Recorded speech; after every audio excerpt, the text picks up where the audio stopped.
So hello guys, welcome again. Please disclaimer देख लीजिए। हम कोई भी टाइप का टिप्स कॉल्स ऐसा कुछ प्रोवाइड नहीं करता है, राइट। सो निफ्टी हैक्स के नाम पे ऐसा कुछ आप लोगों के साथ कोई सर्विस प्रोवाइड कर रहा है तो फिर वो फ्रॉड है। सो उन लोगों से बच के रहिए और अथॉरिटीज़ को उनके बारे में इन्फॉर्म कीजिए।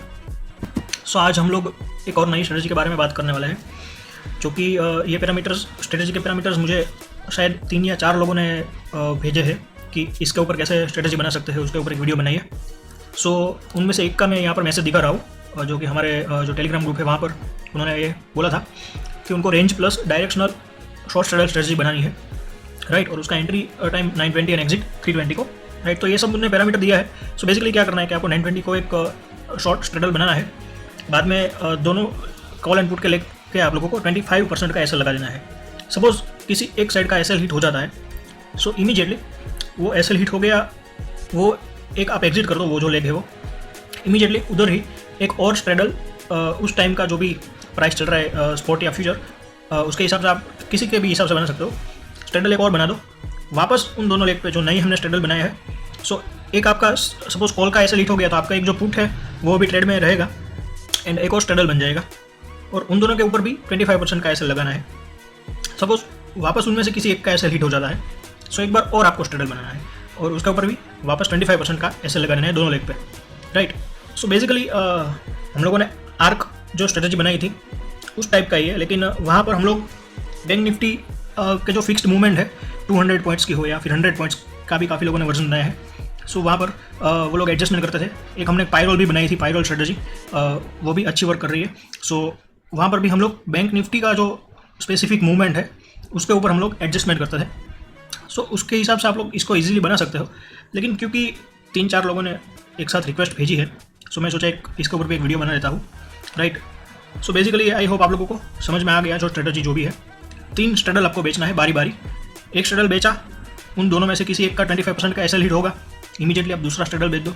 सपोज वहाँ पर भी आपका जो दोनों लेग का 25% का एसएल था, वहाँ पर किसी एक का भी एसएल हिट हो गया, इमीडिएटली आप तीसरा स्ट्रेडल बेच दो, राइट।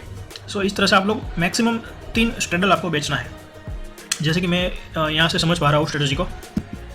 सो बिकॉज इसके अंदर क्या है कि आप लोग इनिशियली जो कैपिटल आपको चाहिए होगा वो स्ट्रेडल सेल करना है, तो फिर बैंक निफ्टी में अराउंड 1.7 to 2 lakhs के अराउंड आपको चाहिए होगा, राइट। लेकिन जैसे जैसे आपकी स्ट्रेटजी आगे जाती जाएगी, होती जाएगी एडजस्टमेंट्स, उसके हिसाब से आपको कैपिटल रिक्वायरमेंट काफ़ी ज़्यादा होगा। तो उसके लिए मैंने क्या किया है, मैंने उसका एक हेज वर्जन बनाया है, राइट, ताकि आप लोगों का जो कैपिटल रिक्वायरमेंट है वो इतना ज़्यादा भी ना हो जाए। बिकॉज काफ़ी बार क्या होगा कि अगर मार्केट रेंज बाउंड है, कोई भी किसी भी लेग का जो एसएल है वो हिट नहीं होता, तो फिर आपका जो मैक्सिमम आपने इसके लिए जो कैपिटल रखी थी साइड में, उसका कोई मतलब नहीं रहेगा, उसका कोई यूज़ नहीं रहेगा। सो इसके लिए मैं यहाँ पर हेज वर्जन बनाया है। और बिकॉज हम लोग मैक्सिमम 3 जो स्ट्रेडल है वो सेल करने वाले हैं, या फिर आप बोल सकते हो कि 2 naked sell and 1 straddle, right. उसके हिसाब से मैंने यहाँ पर कैपिटल रिक्वायरमेंट अराउंड 2 lakhs रखा है, बिकॉज हम लोग हेज जा रहे हैं। सो ये सफिशिएंट होना चाहिए। सो ये मैंने ऑलरेडी बना दिया है, अभी टेस्ट नहीं किया, मैं इसको टेस्टिंग में रखूँगा। किसी के पास अगर स्लॉट अवेलेबल होगा तो उसका मैं शेयर कोड भी आप लोगों को दे दूँगा, राइट। सो मोटा मोटी मैं आपको अभी कोड दिखा देता हूँ, क्योंकि क्या होता है कि काफ़ी बार लोगों को ओनली कोड वीडियो तक इंतज़ार नहीं करना होता। सो ये क्या है कि ये मैंने इनिशियल जो बनाया है वो आपको दिखा रहा हूँ। अभी आप लोगों के सामने जैसे जैसे अगर कोई इसमें भी इश्यू आता है तो उसको हम लोग कैसे सॉल्व करते जाएंगे वो आप लोगों को मैं दिखाता जाऊँगा, राइट। सो मैंने बेसिकली क्या किया है, फर्स्ट मैंने यहाँ पर एक रन टाइम जनरेट कर दिया H1 करके। सो बेसिकली H1 का मतलब है हेज 1, राइट, फर्स्ट हेज हमारा होगा इसलिए। सो H1 = 1 मैंने रन टाइम वेरिएबल यहाँ पर नाम दे दिया है। उसके बाद मैंने दे दिया है time should be less than 320, right, and H1 should not be equal to 1। So अभी H1 का वैल्यू 1 नहीं होना चाहिए, यानी कि सेट 1 में अभी एंट्री नहीं होनी चाहिए। और हमारा जो टाइम का जो है वो मैंने यहाँ पर दे दिया। एंड बेसिकली मैं यहाँ पर क्या कर रहा हूँ, 15 पॉइंट्स अवे जो आपके हेजिस है आउट ऑफ द मनी, वो मैं यहाँ पर बाई कर रहा हूँ, राइट। 15 OTM आप बोल सकते हो। सो सपोज बैंक निफ्टी अभी मान लेते हैं कि 44,000 पे चल रहा है। सो आप 55,500 का कॉल एंड 42,500 का पुट बाई करेंगे। इस तरह से मैंने हेजिस बाई किए हुए हैं बेसिकली 1 लॉट में, राइट। उसके बाद मैंने रिपेयर वंस में सिलेक्ट किया है H1 = 1, यानी कि हेज में एंट्री हो गई है। सो हमें जो हमारा शॉर्ट स्ट्रेडल है उसको सेल कर देना है। यहाँ पर मैंने फ्यूचर के हिसाब से स्ट्राइक सिलेक्ट की है एट मनी, आप चाहो तो यहाँ पर स्पॉट के हिसाब से भी सिलेक्ट कर सकते हो, राइट। सो ऐसा मैंने कॉल एंड पुट यहाँ पर सेल कर दी है। उसके बाद एडजस्टमेंट का है, कॉल का एसएल होगा और पुट का एसएल होगा। सो यहाँ पर कॉल जो कि 111 लेग है, यहाँ पर आप अंडरलाइन डालना मत भूलिएगा। सो ये कॉल के लिए 25% का एसएल है बेसिकली। एंड अगर एसएल हिट होता है तो हमें जो भी हमने कॉल सेल किया था रिपेयर वंस में से उसको हमें बाई कर लेना है, राइट। सो काफ़ी सिंपल है, कोड में तो ऐसा कुछ ज़्यादा समझाने जैसा नहीं है। सो आप इसको कोड एक्सप्लेनेशन भी समझ सकते हो अगर इसमें कोई चेंजेस नहीं होता तो कोड के अंदर। ये पुट के लिए 25% का एसएल है, राइट। और एसएल के साथ साथ मैंने एक रन टाइम वेरिएबल भी जनरेट कर लिया है EX1 करके, यानी कि एग्जिट 1, यानी कि फर्स्ट जो हमारा स्ट्रेडल था उसमें से एग्जिट हो गया है। सो ये जो रन टाइम है EX1 करके, वो मैंने कॉल एंड पुट दोनों के एसएल में सेम रखा है। तो अगर किसी का भी एसएल हिट होता है सो ये रन टाइम जनरेट हो जाएगा EX1 = 1 करके, राइट। सो जैसे ही उसके बाद हम लोग आते हैं सेट 2 पे, वहाँ पर भी आप टाइम 320 से कम होना चाहिए एंड आपका EX1 रन टाइम का वैल्यू 1 हो जाना चाहिए, यानी कि जो आपका प्रीवियस स्ट्रेडल था उसका एसएल हिट हो गया है किसी एक लेग का। जैसे ही एसएल हिट होता है हमें नई स्ट्रेडल सेल कर देनी है। एंड ये H2 रन टाइम मैंने जो सेकंड हेज है हमारा ये सेट 2 में से जो हम लेने वाले हैं उसके लिए मैंने जनरेट किया है H2 = 1, यानी कि अभी इसमें से कोई भी एंट्री नहीं होना चाहिए सेट 2 में से। सो यहाँ पर भी सिंपल वापस सेम थिंग है। और out of the money 15 strikes out of the money call and put हम लोग यहाँ पर बाय कर रहे हैं बेसिकली। एंड जैसे ही आपका H2 का रन टाइम का वैल्यू 1 जनरेट हो जाता है हम लोग वापस एक नया स्ट्रेडल सेल कर देंगे, राइट, फ्यूचर के हिसाब से, जो भी वहाँ पर फ्यूचर का प्राइस चल रहा होगा। और उसके बाद वापस सेम ये जो हमारा सेकंड सेट का जो कॉल है उसका 25% का एसएल, अगर एसएल हिट होता है तो फिर हमें वापस उसको कॉल बाय कर लेना है। यहाँ पर वापस जो हमारा सेकंड सेट का पुट है उसका 25% का एसएल। एंड सेम वे में यहाँ पर मैंने EX2 करके रन टाइम जनरेट कर दिया है। तो अगर किसी का, और दोनों में मैंने सेम वैल्यू रखा है दोनों के एसएल के रन टाइम में, तो अगर जैसे ही किसी एक का एसएल हिट होता है सो हम लोग आ जाएंगे डायरेक्टली सेट नंबर 3 पे। सो यहाँ पर भी सेम रहेगा, time should be less than 320। और आपका जो सेकंड जो सेट था, सेकंड स्ट्रेडल था, उसमें से किसी एक लेग का एसएल हिट हो गया है, इसका मतलब ये है, राइट। एंड अभी जो थर्ड सेट है वहाँ पर कोई अभी हेज में एंटर नहीं हुई, तो H1 = 1 एंड EX2 = 1, राइट। सो यहाँ पर मैंने क्या किया है, H3 का वैल्यू 1 दे दिया है। सो जैसे ही हम लोग हेज बाय करेंगे इसका वैल्यू 1 हो जाएगा, उसके बाद वापस इसी स्टेज में हम लोग एंट्री नहीं करेंगे। यहाँ पर भी सेम है, out of the money 15 strike out of the money call and put में हम लोग एंट्री कर रहे हैं। एंड जैसे ही आपका एंट्री कंफर्म हो जाता है यहाँ पर आएगा H3 आएगा, राइट।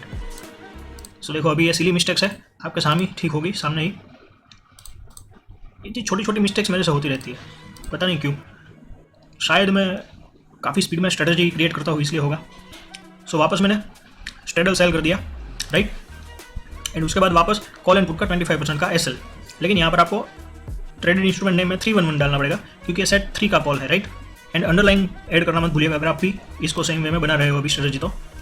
और अभी यहाँ पर रन टाइम जनरेट करने की कोई ज़रूरत नहीं है क्योंकि अभी तो हम लोग कोई चौथी स्ट्रेडल सेल नहीं कर रहे, राइट। सो इस तरह से बेसिकली ये मैंने स्ट्रेटजी बनाई है। एंड यहाँ पर आपको, बिकॉज आप लोग 3 स्ट्रेडल में वर्क कर रहे हो, सो अगर V शेप या W शेप या M शेप या फिर A शेप आप बोल सकते हो, U शेप मार्केट मूवमेंट्स अगर होगी तो आपका लॉसेस काफ़ी ज़्यादा होगा। सो आपको इस तरह की स्ट्रेटजी में एक ओवरऑल एसएल रखना चाहिए। ओवरऑल एसएल वैसे तो हर स्ट्रेटजी में आपको रखना चाहिए, लेकिन इसमें तो रखना ही चाहिए ओवरऑल एसएल, आपका जो भी आपका रिस्क एपेटाइट है उसके हिसाब से। मैंने अभी नहीं रखा क्योंकि हम लोग स्ट्रेटजी को टेस्ट कर रहे हैं। सो मैं अपने यूट्यूब वीडियोज़ में जो भी मैं स्ट्रेटजीज अपलोड करता हूँ, अगर जो यूज़र ने मुझे रिक्वेस्ट की है उसने स्पेसिफिकली मेंशन नहीं किया कोई स्टॉप लॉस, तो मैं कोई भी स्टॉप लॉस नहीं लगाता। बिकॉज हम लोग, मैं आपको मेथड सिखा रहा हूँ स्ट्रेटजी बनाने की। लेकिन अगर आप कोई भी स्ट्रेटजी बना रहे हो, अभी कुछ दिन पहले मुझे किसी का मैसेज आया था कि आपकी कलाशनिकोव जो स्ट्रेटजी है वो वर्क नहीं कर रही है, राइट। सो मैंने उसको बोला कि आप एसएल लगाया तो नहीं लगाया। सो वो क्या करते हैं कि जो वीडियो में दिखाया है वही स्ट्रेटजी बना के बैठ जाते हैं, उसमें आप कुछ चेंज नहीं करते, तो एटलीस्ट एसएल तो लगाओ, टारगेट तो लगाओ। ऑप्शन बाइंग स्ट्रेटजी है, आप अपने आपको पता होना चाहिए कि ऑप्शन बाइंग जब भी मोमेंटम होता है तभी वर्क करती है। सो अगर आप कोई टारगेट बुक नहीं करोगे या फिर उसको ट्रेल नहीं करोगे तो ऑप्शन बाइंग में आप पैसा नहीं कमाने वाले। लिख के ले लो, ऑप्शन बाइंग स्ट्रेटजीज में आपको या तो टारगेट रखना पड़ता है या फिर आपको स्टॉप लॉस को ट्रेल करना पड़ता है। एंड ऑब्वियसली स्टॉप लॉस तो रखना ही पड़ता है। सो आप अपने हिसाब से टारगेट स्टॉप लॉस रखिए, कोई भी स्ट्रेटजी हो, देखिए फिर क्या होता है। आप पहले उसको जज कीजिए फॉरवर्ड टेस्टिंग में। सपोज एग्जांपल लेते हैं, कलाशनिकोव की बात हो रही थी। सो आप देखिए कि ये जो हमने कंडीशन इसीलिए डाली है max profit and max loss वाली, आप लोग देखिए कि हर दिन मैक्सिमम कहाँ तक प्रॉफिट जा रहा है, हर दिन मैक्सिमम लॉस कहाँ तक जा रहा है और फिर क्लोज कहाँ पे हो रहा है। सो आप उसके हिसाब से अंदाज़ा लगा सकते हो कि अगर मैं ये प्रॉफिट टारगेट रखूँगा तो स्ट्रेटजी प्रॉफिटेबल होने के चांसेस ज़्यादा है। अगर मैं लॉस का टारगेट जो स्टॉप लॉस है ये रखूँगा तो मेरी स्ट्रेटजी का जो रिस्क रिवॉर्ड है वो अच्छे से मेंटेन होगा। सो आप अपने हिसाब से ये सब कीजिए, राइट, ऑप्शन बाइंग स्ट्रेटजी में खास। एंड यहाँ पर भी ये 3 स्ट्रेडल है, सो आप लोगों को ओवरऑल स्टॉप लॉस रखना ही चाहिए। मैं नहीं रख रहा हूँ, लेकिन आपको लगाना पड़ेगा, राइट। सो ये सिंपल है। और बिकॉज यहाँ पर मैंने 920 वाला जो है ये कंडीशन में इसलिए नहीं डाला क्योंकि यहाँ पर मैं स्ट्रेटजी जो स्टार्ट टाइम है वो 5 मिनट कर रहा हूँ। सो ट्रेडट्रॉन 920 के बाद ही ट्रेड्स लेना स्टार्ट करेगा। सो यहाँ पर 920 वाली जो टाइम इज ग्रेटर देन और इक्वल टू 920 डालने का कोई ज़रूरत है नहीं अभी, right. So this is the strategy. So I hope आप लोगों को अच्छे से समझ में आ गया कि बेसिकली हम लोग क्या करने वाले हैं। सो अभी मैं पूछूंगा अगर कोई ग्रुप में किसी के पास कोई स्लॉट अवेलेबल है ये स्ट्रेटजी टेस्ट करने के लिए, एंड अगर वो ग्रुप के लिए स्लॉट देना चाहते हैं तो फिर मैं आप लोगों को इसका शेयर कोड भी प्रोवाइड कर दूंगा, राइट। ताकि अगर इसमें कोई दिक्कत आ रही है रिजल्ट में या ऐसा कुछ, तो हम लोग उसको कैसे करेक्ट करते हैं, कैसे कोई स्ट्रेटजी को कोई कोडिंग एरर है तो उसको कैसे ठीक करते हैं, वो आप लोगों को अच्छे से समझ में आ जाए। So this is it guys. I hope आप लोगों को वीडियोज़ अच्छे लग रहे हैं। So kindly like, share, subscribe. Thank you. See you in next video.